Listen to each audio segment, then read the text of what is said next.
आपने टाइटैनिक की कहानी सुनी है। वो जहाज जो अनसिंकेबल था, लेकिन एक बर्फानी तूफान में समुद्र में समा गया। 1500 लोगों की जान लेने वाला वो हादसा इतिहास में अमर हो गया। लेकिन समंदर की गहराइयों में एक और जहाज है जिसकी कहानी टाइटैनिक से भी ज्यादा डरावनी, भयानक और दर्द से भरी है। और हैरानी की बात यह है कि आपने शायद इसका नाम भी नहीं सुना, विल्हेल्म गुस्तलोफ। 30 जनवरी 1945 द्वितीय विश्व युद्ध का अंतिम दौर। पूर्वी प्रशिया से भाग रहे हजारों शरणार्थी माएं अपने बच्चों को गोद में लिए, बूढ़े लोग जिनके पास सिर्फ एक सूटकेस था, घायल सैनिक जो लड़खड़ाते कदमों से जहाज पर चढ़े। ये था इतिहास का सबसे बड़ा साइलेंट हॉरर।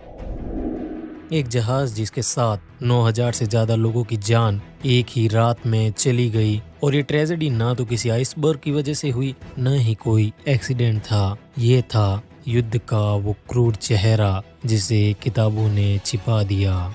अगर आप सोचते हैं कि टाइटैनिक इतिहास की सबसे बड़ी समुद्री त्रासदी है, तो संभवतः विल्हेल्म गुस्तलोफ के बारे में जानने के बाद आपका दिमाग हिल जाने वाला है।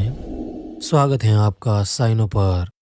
हमारी कहानी साल 1945 से शुरू होती है, जब द्वितीय विश्व युद्ध का अंतिम अध्याय लिखा जा रहा था।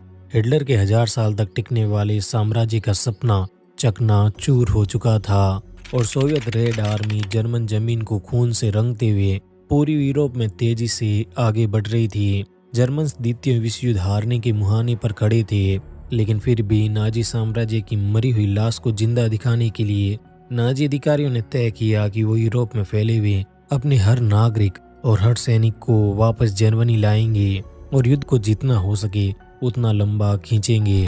इन सोल्जर्स को वापस जर्मनी लाने के लिए जर्मन नौसेना ने अपने इतिहास का सबसे बड़ा इवैक्यूएशन ऑपरेशन हैनिबल स्टार्ट किया।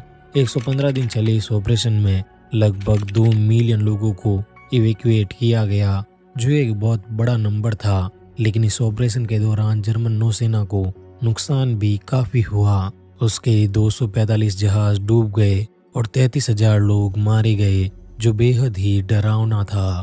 पर इससे भी डरावनी बात यह है कि इनमें से 1/3 यानी 10,000 लोग सिर्फ एक जहाज के साथ मरे, और वो जहाज था MV विल्हेल्म गुस्तालोफ, एक अति विशाल और लग्जरी जहाज जिसे नाजी पार्टी ने एक क्रूज लाइनर के तौर पर कमीशन किया था। गुस्तालोफ के साथ मारे गए लोगों की संख्या कितनी ज्यादा थी